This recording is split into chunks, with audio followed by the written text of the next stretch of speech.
All right, ladies and gentlemen, boys and girls, children of all ages, welcome to Dockside at the Bay. I'm Vinny, along with Kim, for a special live edition of Dockside tonight. Kim, how are you today? I'm doing all right. Just fending off the cold still here in Chicago. Yeah, and trying to fend off an actual cold too. You know what? I understand that too. I'm finally getting to the point where my voice is back. So Definitely sounding back to your old self. Yeah, exactly. But either way, you know what? We're here to talk all about the Emmy award winning web soap. Sorry, was there the Emmy award winning web soap The Bay, created by Gregory Martin, starring Christos Andrews, and so on and so forth. And we have we're in the middle of season 7, so Central Point, season 7, episode 10. But before we get into that, I do want to go ahead and just go over some programming updates. This coming Sunday night, it'll be episode 2 of Book Beyond Reality, as myself, along with Veronica Sloan from the mother-daughter wrestling podcast duo, The Sloans, we go over Andre the Giant. What would happen if Andre the Giant faced The Big Show?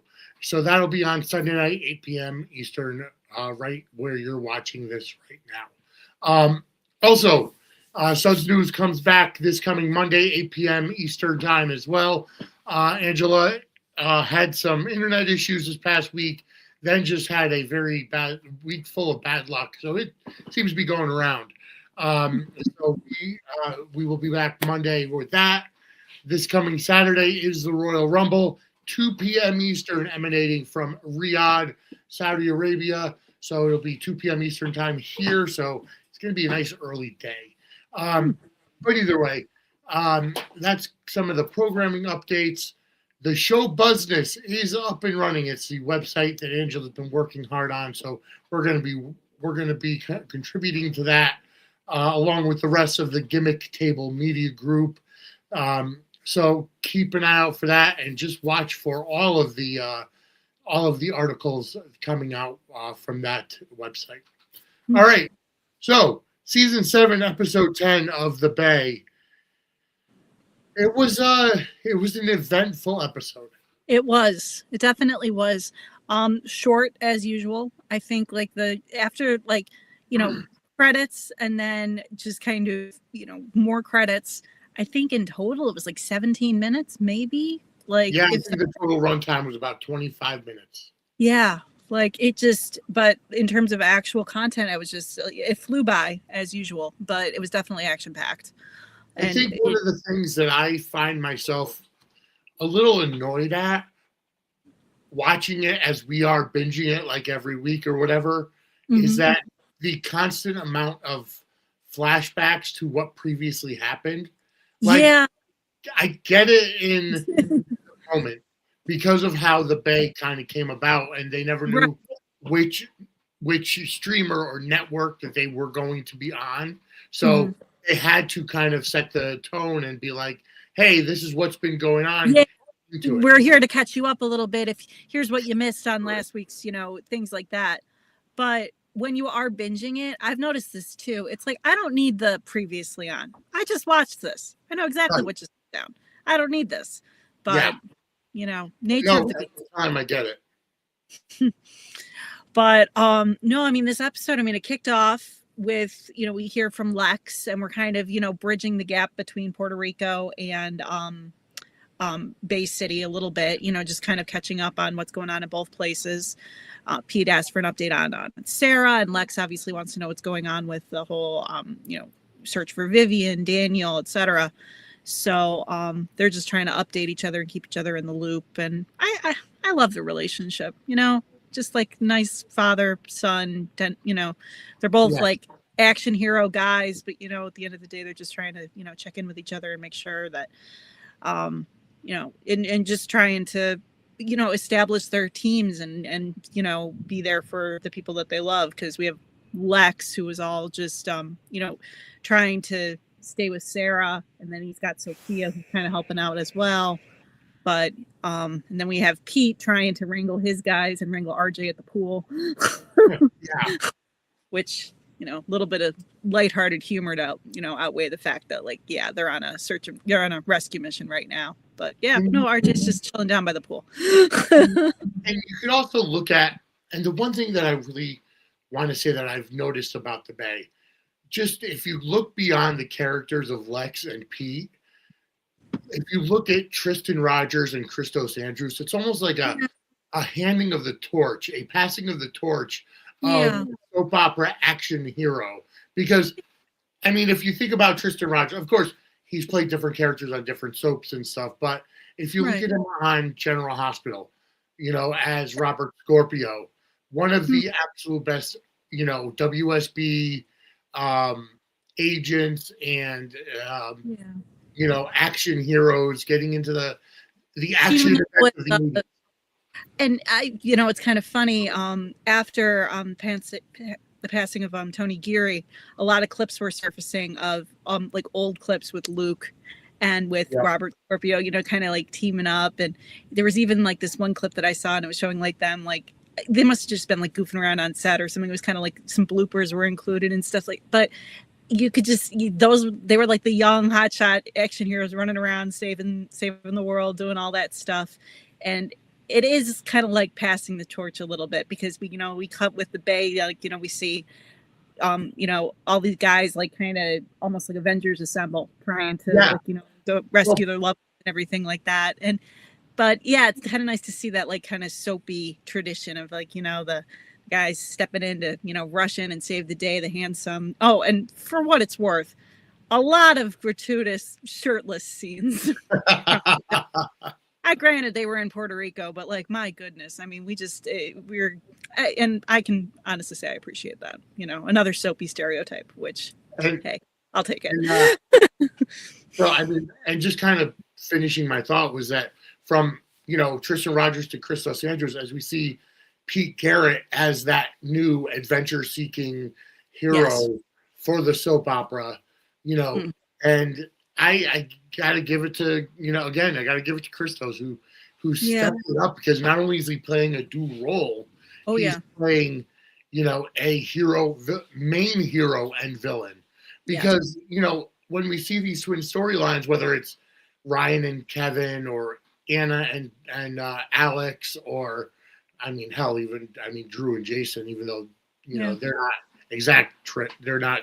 If we want to throw all AFC into the mix, Adam and Stuart, Janet and Natalie, the twin thing, it's nothing new on soaps, but the way that they do it here on the Bay, I just, as we said before, it was it works so, just well. And despite Adam's like kind of murky, confusing origin story, just the fact that we have the payoff where, Christos gets to play him in the dual role, and we get to see this. It's great. It's soapy fun. But I will say, just in terms of, and I don't want to go like too far into, the antics that Adam is up to, but maybe it's because it's streaming, but I feel like, and obviously soaps have villains, and crazy, stuff will happen, and villains will do horrible, heinous things. But this just felt very twisted and dark. What he, they're able to get away with more on streaming. Definitely. I was thinking that the whole time. I'm like, okay, yeah. I mean, I know that general daytime, they pushed the envelope, they've done some things, but with this, it just felt like it was on like a different, almost like an HBO kind of level, where it was but they have the advantage of being on that streaming platform where they can take that risk and just make these, because these scenes were just, especially everything that, plays out with Daniel, it's just uncomfortable to watch. And it just really, it's just like, oh God, like it really just so good, because it's one of those things where this is shit that would really happen. Like, you've seen it in movies. You've seen it in the movies where people get kidnapped and held for ransom. Hell, it could happen in the, in real life in the Middle East or in other places. I mean, Cuba or, some of these places where, there's a lot of crime going around, and by no means am I saying everywhere is crime. That's not what I'm saying. But no, it happened. And it was very it just felt very gritty and very just like in your face, just like, yeah, this is happening to your heroes right now. And we're not shying away from how, just disturbing it is just to see Daniel being, basically waterboarded. Yeah. And later And just for Adam, it was awful. It was awful to watch. But and I'm not to say that soaps on daytime haven't put characters through the absolute ringer and put them through hell, but it just felt very just raw watching this, and seeing it's this the production value of the Bay that makes it better, because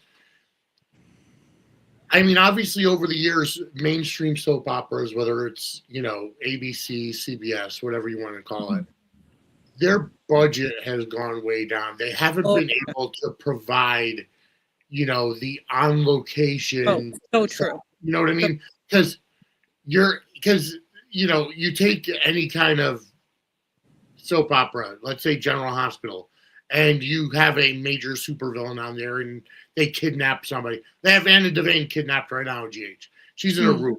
She's not, in a barn. She's not, being taken out by the goons and waterboarded, in front of somebody who, and it's like, that did two things. One, it was kind of like sending Pete that there was proof of life. Daniel's still alive. Yes. But this is what we can do to him. Yes. This is like, the mental torture we can inflict on you and your loved ones. We're in full control here. He was proving that he was in full control of the entire situation, despite the fact that Pete knows about Puerto Rico. So it definitely, but it was just very gritty and things to watch. And it's funny you mentioned too, though, with like soaps and budget and not being able to really capture that sort of, especially now.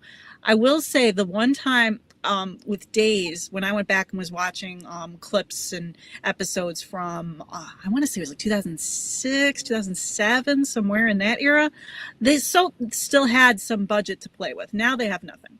But back then they kind of did. And I do remember them doing some kind of twisted and disturbing with Bo and with Steve and some rescue missions and some psychological torture type stuff that was happening on, EJ Wells. This character was, now EJ Tamara. Just those scenes were very uncomfortable to watch, but they had the budget. They created like this mental institution thing where Steve was basically being just electrocuted and things. And it was one of those, you had to look away because these are your heroes. These are these guys that you love, and you're just watching them get like torture inflicted upon them.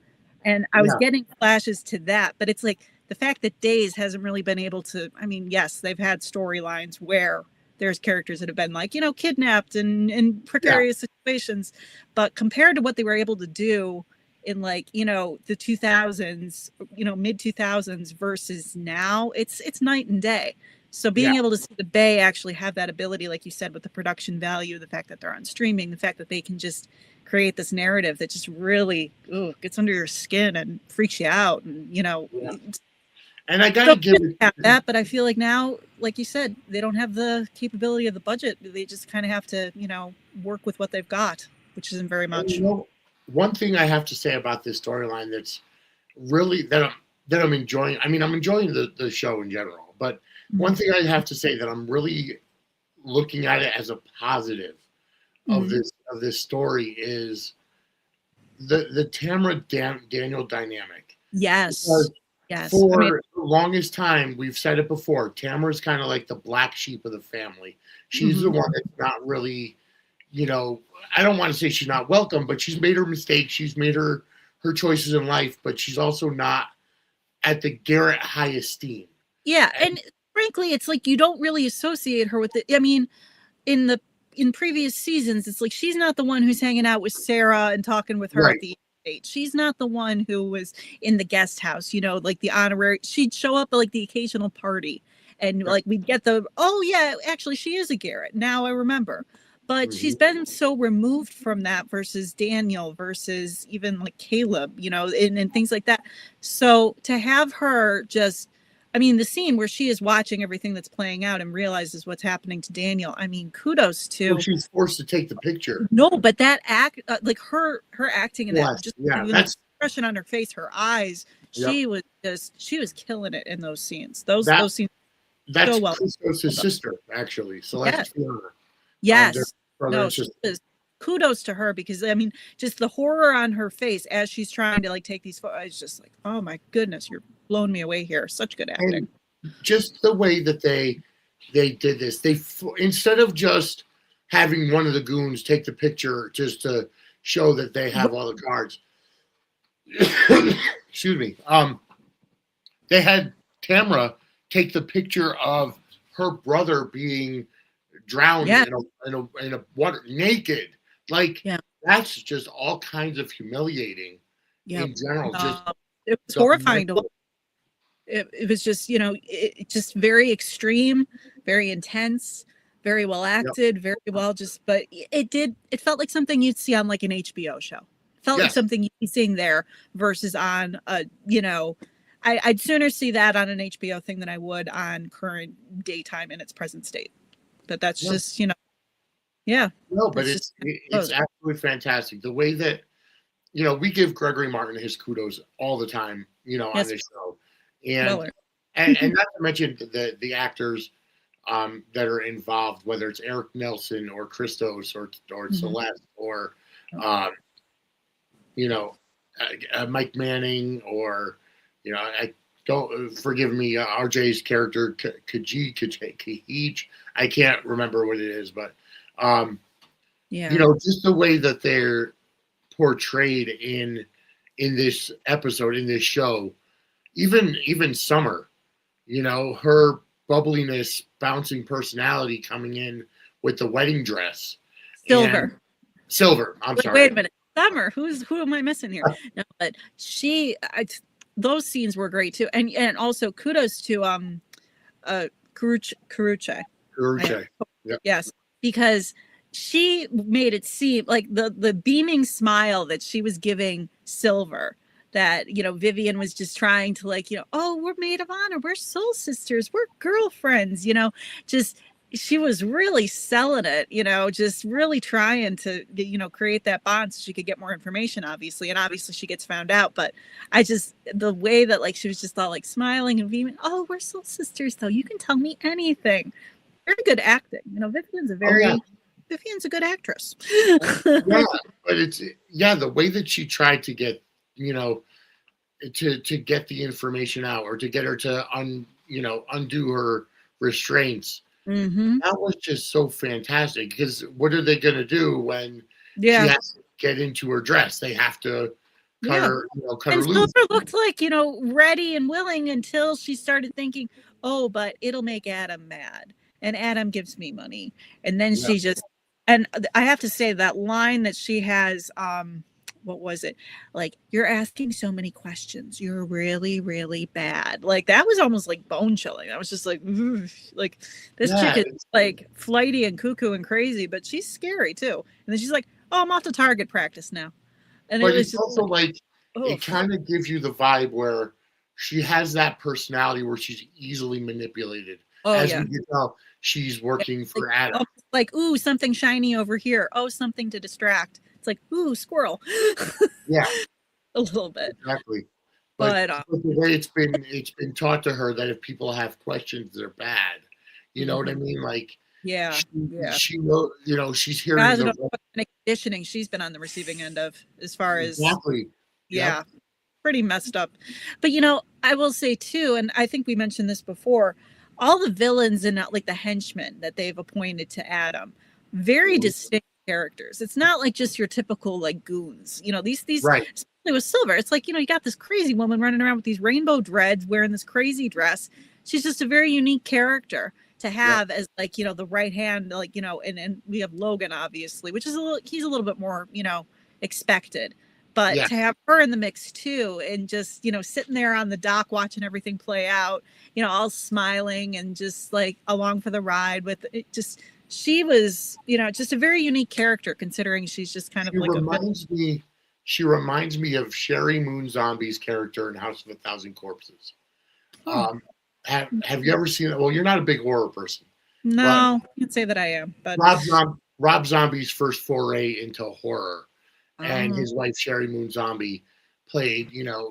I think her name was Baby, and Mhm.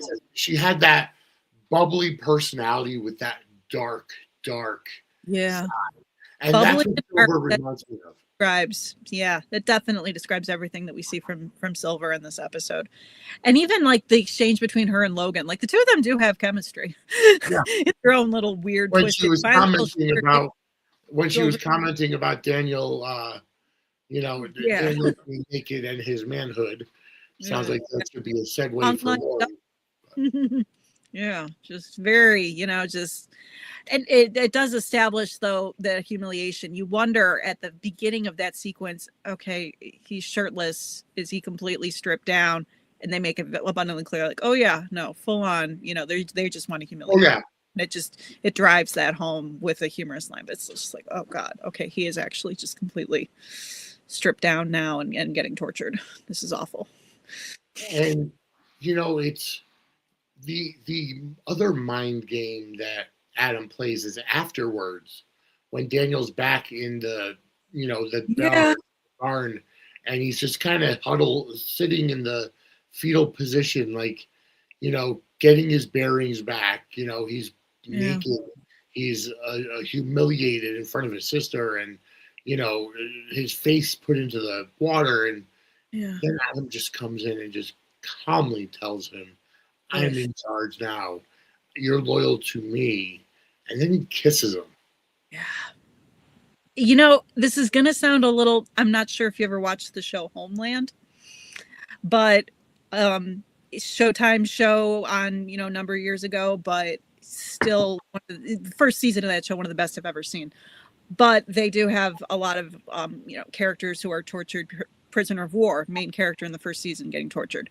I was getting vibes to that show watching this episode, and that show Wow. to me just, like we were on that level where you're just so invested in this character and you're just seeing him getting just completely, because it was the same kind of deal where his torturer becomes like, kind of the man he turns to, and it just turns into this whole ugly. Homeland's a good show, but I wasn't expecting to see the Bay kind of cross into that territory, when I watched this initially, and rewatching it, I'm like, yeah, it taps into that. And it's disturbing on a lot of levels, especially with the kiss scene and all of that. It's just very chilling, very disturbing to watch, very well acted. But I tell you, it does kind of lend itself to Adam. We've always said from the beginning, even when Adam was played by other, when oh my gosh, his name. Chad Gould. Thank you. Yes. Yep. Even then, with the eavesdropping on Vivian and Pete being together, he's always had that creepy vibe.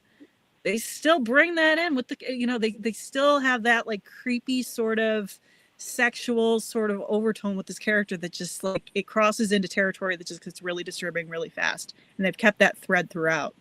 So yeah, just disturbing on a lot of levels, that whole sequence. And then you look at Daniel and he's just sitting there shivering, and it's like, oh, he has a blanket, but now he's just even more just, oh God, it was just, oof. Very disturbing. Folks, if you're feeling disturbed by a family member or by a sexual partner, I have somebody that you can talk to. Are you having problems in the bedroom? Are you having problems with your sex life? Well, I know just who to talk to, and that's Lori. CoachingByLori.com is where you could set up voice, video, or text sessions to talk about sex, to talk about intimacy, kinks, fetishes, taboos, fantasies, or your sexuality. You could talk about coming out and what to expect when you come out. Lori is a sex therapist and talks about your sexual health. Lori's offering all new clients 20% off their first session with the coupon code WELCOME. That's coachingbylori, LORIE.com, coupon code WELCOME, WELCOME, for 20% off your first session. All right, folks. And, I have to give it to the actors in the Bay, because they are doing stuff like they signed on for a soap opera, which obviously it is a soap by definition, but it's so much more than that. It almost feels like a primetime drama. Yeah. You know what I mean? With the way, like you said, like a Showtime show, because Yeah. of how much they push the envelope. Yes. Just and the acting just across the board in this episode. Just you have all these sequences, all these mind games happening, all these characters just trying to get out of this horrible situation, and you just see it's just well acted across the board. And we say that all the time, but I felt like it was just really sold so well here, because it's still one of those, it was haunting. It was disturbing to see all this play out, to especially our beloved heroes. How are they going to get out of this mess? I will say that. All right, so I'm going to do. Normally, I'd only do this on Suds News, but I am going to go ahead because I do have a what the fudge moment of this episode, and it's RJ at the pool, and the way that because he's in the pool, he's so excited because the drinking age in Puerto Rico is 18. Yeah, so Miss Pina Colada. Yes, Pina Colada, and the waitress he kind of gets hung up on the fact that the waitress calls him mi amor, Yes. Spanish for love, obviously. Yes. And the way that he's just going back and forth, and then the little girl who's in the pool, who I would say, I'm thinking it was like maybe the little sister of the waitress. Or yeah, could have been. Or just, kid picks up on the whole situation. They're flirting with you. The only thing I will say, the only complaint I have, when they do the captions, make it so that it's not a light caption on a light scene, because you can hardly read it. If it's going to be a light background, put dark. You know what I mean? Dark. Yeah. Caption. I took 8 years of Spanish. I still need the subtitles. Yeah, I took 5 years of Spanish. Yeah. So, yeah. But yeah, that was funny, because she's the little girl, like, oh, he's flirting with you, and then here comes Pete and Caleb, and they're like, and he's like, oh, hey, are you with you got to have your head in the game. What are you doing? Yeah. Are you with me? Are you here? Because right now it looks like you're just goofing off at the pool, ordering drinks, and not thinking about the fact that but RJ, to his credit, says, like, my phone's right here. I am locked in. Puts his shirt back on. His head is still in the game, but they are still kind of playing the little kid narrative with him. He is kind of 14. Then he goes ahead and puts his phone in his back pocket of his wet pants. True. It's not the brightest. I mean, he's trying, but yeah, come on, bud. And folks, that What the Fudge moment of the week is brought to you by What the Fudge Homemade Confections. If you're in the New Haven, Connecticut area, or traveling through, or anywhere in Connecticut that you can set up a meetup spot, you can order What the Fudge Homemade Confections. What the Fudge Homemade Confections is made in a cottage kitchen, so she's not able to ship out, but we could figure out ways around that, possibly. I was able to sample a little bit at Christmas time, and I have to say, very, my father gave the fudge the highest praise it could possibly get, because it said it's as good, if not better, than my great aunt, who used to make fudge, similar, at home. High praise from, so consider that a review. And, yeah, no, and she also came out with cordial cherry fudge specifically for Valentine's Day, coming up next weekend or 2 weeks from now. And like I said, go over to whatthefudgect.com or facebook.com/whatthefudgect. Check out her menu.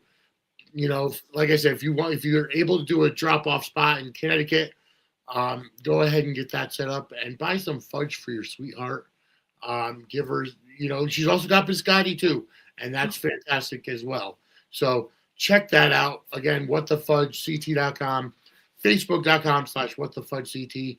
Use promo code SUDS for 10% off your purchase.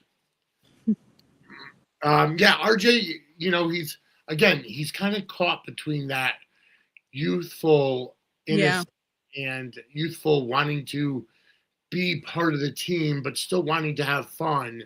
Right. No, they're definitely, and the actors, he's having fun with it, and you can tell. kind of playing up like the flirt, the fun guy, the almost little kid like attitude. But then when push comes to shove and Pete is like, are you in this? You need to show me that you're in this. He does get that resolute look in his eye like, no, I am here for you. I am here for the family and I want to help. Even if it means sticking my phone in my wet swimsuit and, you know, not necessarily doing exactly what you asked, but trying. Trying to help. And then Pete gets the picture of Daniel.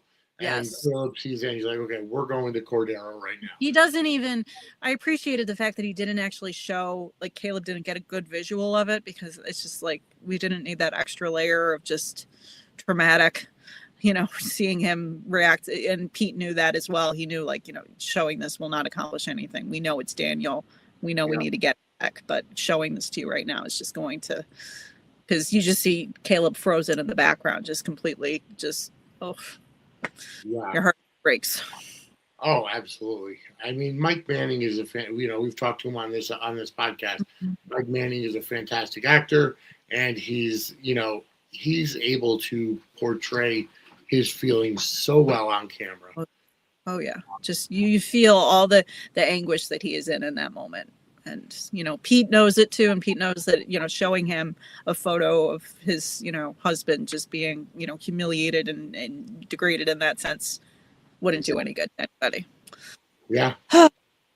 But, oh, goodness. Yeah. Even like this, just some of the dialogue, though, even in the sequence when, I mean, you got like, aim the bloody camera properly, get him back to his cage. I mean, even in the midst of all like this awful...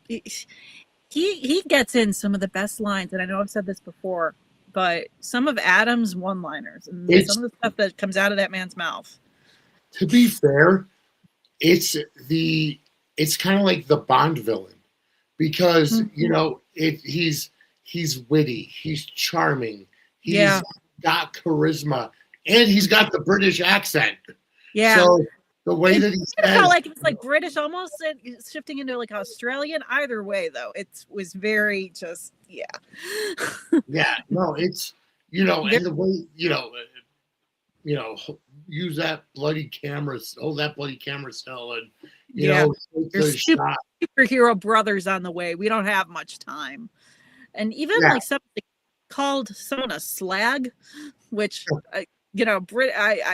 I'm sure it's like, not obviously it's an insult, but it's an insult that I haven't like heard get thrown out there in quite some time. I was like, oh, okay. That's an interesting choice of words. Yeah. What the hell? I have to figure out what that means. Yeah. But, in the midst a woman who has many casual sexual encounters and relationships. That's British English from all right. Coppola. All right, then. A whore, basically. Learn a little something every day. Yeah. But then, yeah. The way that he also, while Tamara was, crying and like begging him to stop, she's like, or right before Logan gives her the camera, he goes, "We know you have no problem getting naked on camera. It's your brother's turn now." Yeah. Oh. Just the creepy sexual overtone that we get with Adam. It's like, it's been a through line since the start. I know, but it's just disturbing to see it in all its glory in these episodes lately. It's just like, ugh. Just makes it extra creepy. I think a lot of it has to do because if you think about it, I mean, now granted, the Adam character, this is a different Adam than the one that Chad Duell portrayed. He was still the imposter that was recast and died, in a city. That he was kind of brainwashed into thinking he was Adam. Yes. The Christos version is Adam and has a lot more inappropriate sexual chemistry with his stepmother, with the way he put it. I mean, just the fact that even when he mentions the little, I kind of almost forget about the stepmother, component until the Silver mentions, oh, there's going to be a little flower girl. And then you remember like, there's a little kid on this freaking island. Yeah. Like there's a woman with her daughter here, and it's just like, oh yeah, there's that element too. And then just kind of cycles back to that character being in the mix as well, and it's just adding extra layers to the creepiness and the weirdness. Yeah. But I mean, we look forward to it because this show is so good. Next week we'll be at episode 11 of season 7. It's flying by. We're powering through. And I mean, we did have, obviously everything that's taking place on the island and everything that's happening in Puerto Rico is very, central. But we did get, just a little allusion to Sophia not wanting to disturb or add to Pete's stress by not revealing Sarah's condition is not great. I mean, she doesn't get into the full scope of it, but yeah, Sarah's not doing so hot either. As far as we know, she's still in limbo land, trying to figure out if she's even coming back. So it's, just all of our heroes are in a bind right now. They really are. And next week we'll pick up on it right from there. I mean, we kind of covered everything in the episode. I believe we did. Yeah. I mean, our episodes tend to go a little longer than the actual episode itself. I will say one quick detail. One other thing that I noted was the dress that Vivian was very pretty dress. I will say Adam has decent taste. That was a very nice one. Well, I mean, it makes sense. He's it's just pretty, I thought. Yeah. She would look gorgeous. Of course, Karucha would look gorgeous wearing a paper bag. So, but it was, no, I just made a quick note of that. Like, for all of his insane, weird villainy flaws, he doesn't know how to pick out a pretty dress. Yes. And on that note, folks, we're gonna close this shop up because we've talked about everything in this episode. And next week, like I said, we'll get to season 7, episode 11. As we move towards the halfway point of the season. And we just keep on going, and we'll pick up the rescue mission for Pete and Caleb and RJ, and just to see how everything comes in. Mm-hmm. So Kim, where can everybody find you?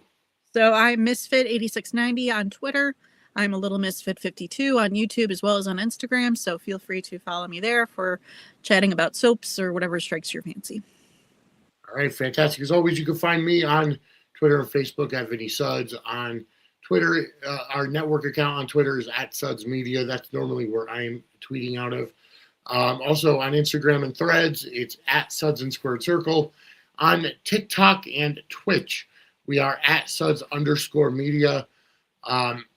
But for everything Suds related, you can go to linktree.suds-media.com. And don't forget to go to suds-media.com, which brings you to our YouTube channel. Like this video, subscribe to the network, turn on the notification bell, and you know what? You can go ahead and enter to win a Suds and Squared Circle Media t-shirt just by supporting our network.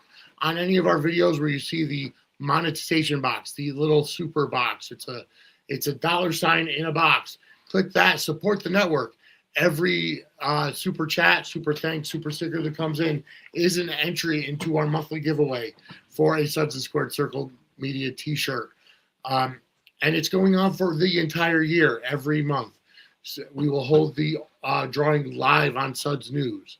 So you want to help the show, help the network, and win a t-shirt, go over to our website, suds-media.com, and leave us a super chat. You can also see some of our merch on YouTube, but also you can go to merch.suds-media.com, bring you to our spread shop, and you can buy whatever you would like, whether it's t-shirts, hats, sweatshirts, hoodies. You could also get these cute little cuddle buddies. And remember, if you buy a doggy bandana or a doggy cuddle buddy, the proceeds go directly to Samantha's friends. Yes. All right, so folks, we are out of time. Join me on Sunday for Booked Beyond Reality. I hope you guys enjoy the week, and we will be back next week as we go Dockside at the Bay. Have a great night, everybody. Take care, everyone.